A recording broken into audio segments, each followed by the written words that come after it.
Bonjour chers motoneigistes, ici Jean-François de motoneige.ca. Ça fait plaisir cette semaine de vous présenter la capsule vidéo sur les poulies motrices de motoneige. Donc on va démonter ensemble une cloche TRA de Bombardier, une cloche qui provient d'un 1200.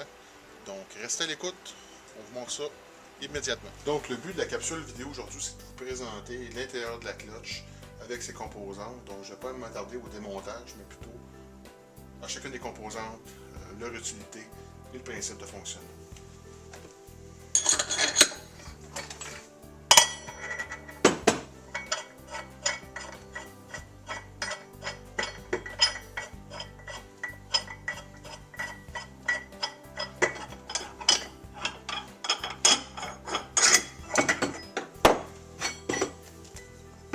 Donc si on commence par le dessus, qu'est-ce qu'on voit ici? Ça c'est ce qu'on appelle le gouverneur.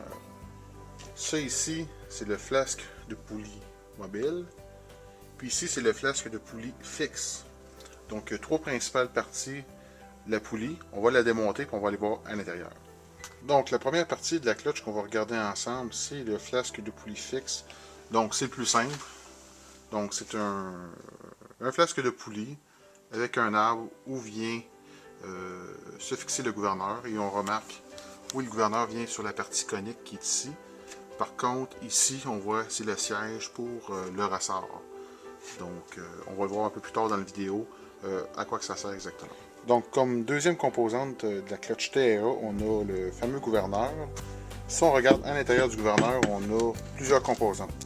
Donc, première composante, si on fait un lien avec le flasque de poulie fixe, on voit ici une partie pour recevoir la partie conique du bout de l'arbre du flasque de poulie fixe. Donc, si on regarde, si on s'en vient, comme ici, on regarde que la cloche est vraiment fixe. Donc, on voit que ces deux parties-là ne bougent pas. C'est vraiment le flasque de poulie mobile qui bouge. Donc, les autres composantes maintenant de l'intérieur du gouverneur, on voit ici, on a trois rampes. Donc, la rampe ici, qu'est-ce qu'elle fait? Dans le fond, ça donne le profil d'accélération. Donc, c'est des rouleaux du flasque de poulie mobile qui vient appuyer sur les trois rampes pour donner la force qui va venir faire fermer la cloche. Comme autre composante ici, on a les fameuses glissières. Donc, si je retourne le fameux gouverneur, si j'enlève ici les glissières, donc on voit ici les glissières qui retiennent, dans le fond, qui gardent la poulie, le gouverneur serré dans le flasque de poulie mobile. Évidemment, on a les fameux O-rings qu'il faut changer régulièrement sur les cloches de 1200. Donc on voit ici une des principales composantes qui est ici démontée. Donc on voit une rampe. Donc c'est cette rampe-là qui fait le profil d'accélération. Comme troisième composante majeure de la cloche TRA, on a ici le flasque de poulie mobile qu'on a parlé tantôt, mais le flasque de poulie mobile a plusieurs composantes internes qu'on va regarder immédiatement. Donc, première chose qui est super importante, c'est les fameux leviers. Donc, quand on parle de levier, c'est la composante ici. OK? Donc, le levier qui est rattaché à ça. Qu'est-ce qui est rattaché au levier? C'est un rouleau qui est installé sur une goupille. Donc, sur la TRA, on a trois leviers. Ces leviers-là, qu'est-ce qui se passe? C'est qu'avec la force centrifuge, donc plus le moteur tourne en rotation, plus les leviers cherchent à lever, à s'éloigner du centre de rotation. Donc, c'est le principe de la force dynamique. Donc, autre composante majeure au niveau du flasque de poulie mobile, ici, on a ici un réceptacle pour le ressort. Donc, si on regarde à l'intérieur, il y a un ressort. Puis, de l'autre côté, ce ressort-là est retenu par un anneau. Puis, cet anneau-là est appuyé sur l'épaulement de l'arbre du flasque de poulie mobile. Donc, qu'est-ce qui se passe? C'est évidemment avec la force centrifuge, le levier lève ici, crée une force qui peut aller jusqu'à même plusieurs dizaines, même voire des centaines de livres. Donc, ça vient appuyer sur les rampes ici. Donc, vu que le gouverneur et le flasque de poulie fixe ils sont rattachés ensemble, la force ainsi générée fait en sorte que dans le fond, la constante du ressort est insuffisante pour retenir la force axiale qui est ainsi générée par dans le fond, la force des rouleaux sur les rampes. Donc, c'est ainsi que la motoneige, la cloche va se fermer, que la cloche va embrayer, va entraîner les courroies, et ainsi la motoneige va avancer. Donc, une autre façon de démontrer le fonctionnement de la cloche TRA, tantôt je vous montrais ici les fameux leviers. Donc, on expliquait que plus la vitesse de rotation du moteur est élevée, plus que les leviers cherchent à s'éloigner du centre. Donc évidemment, ça vient appuyer sur les rampes. Donc qu'est-ce qui se passe, c'est quand la force est assez élevée, on est capable de combattre au niveau de la force axiale la force du ressort. Donc la cloche ici vient fermer comme ça ici, ce qui permet à la motoneige d'accélérer, évidemment, de faire engager la courroie. Donc, pour continuer la discussion autour de notre clutch TRA, j'ai ici un ressort que j'ai enlevé récemment d'une autre clutch TRA.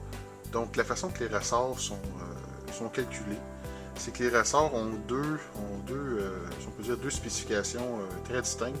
C'est ça, dans le fond, qui va venir influencer notre performance. On a le ressort ici qui est au repos, donc il n'y a pas de charge dessus.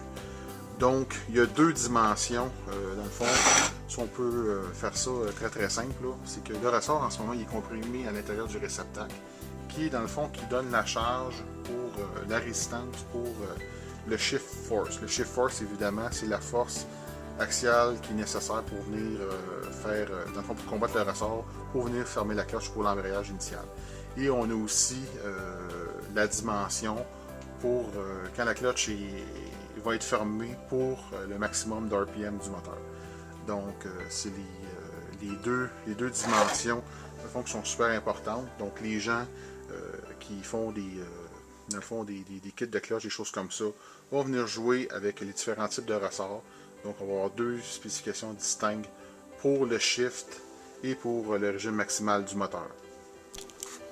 Si on parle maintenant performance, donc pour les amateurs de performance, on a plusieurs options qui s'offrent à nous pour la TRA. Dans le fond, la TRA, parmi les cloches de 1200, c'est elle qui offre le plus d'options pour faire des modifications de performance. Donc, d'origine, qu'est-ce qui est super intéressant, c'est qu'on a des clickers pour venir ajuster la vitesse d'embrayage au niveau de 200 tours minute, donc par rapport à chacune des positions. Donc, évidemment, qu'est-ce que ça fait? C'est que ça va venir jouer avec la hauteur de la rampe, donc le contact va se faire à une hauteur différente avec le rouleau. Et si on revient au niveau performance, qu'est-ce qu'on peut faire? Tantôt, j'ai parlé de ressorts. Les ressorts sont offerts avec différentes options, même pour la TRA. On a plusieurs dizaines de choix de ressorts, ce qui fait en sorte que les options sont très élevées. Donc, qu'est-ce qu'on peut faire? C'est que plus la charge est élevée, dans le fond, la compression du ressort est élevée au shift puis au maximum RPM. Qu'est-ce que ça fait? C'est qu'on va venir jouer avec la vitesse d'embrayage et le régime maximal du moteur. Donc, il y a plusieurs choix là-dedans. Vous pouvez regarder, il y a des sites internet. Sinon, le Racing Book de Skidoo est une très bonne référence pour ça. De l'autre côté, qu'est-ce qu'on peut venir faire? Souvent, on voit les kits de cloche viennent avec des rouleaux qui peuvent être heavy duty ou un petit peu plus gros, avec des pins ajustables avec des poids. Donc, c'est pour venir rajouter du poids ou enlever du poids au niveau de la force centrifuge, qui va donner un ajustement là, au niveau du RPM maximum. Puis on se rappelle, plus qu'une masse en rotation est élevée, plus que la cloche, dans le fond, le moteur, le RPM va être plus bas. Donc, on peut venir compenser avec un ressort différent pour ajuster nos vitesses. Dernier point, c'est avec des rampes différentes, les rampes qui font, dans le fond, le profil d'accélération.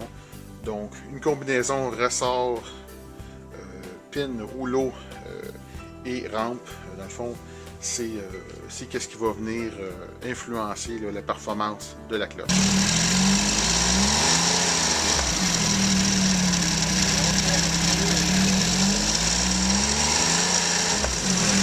La capsule vidéo sur la cloche TRA de Skidoo. J'espère que la capsule vous a plu et que vous avez appris plein de choses. Donc, le début de la saison s'en vient. D'ici ce temps-là, si vous partez en randonnée, soyez prudents, puis bonne saison. Merci, et à la prochaine.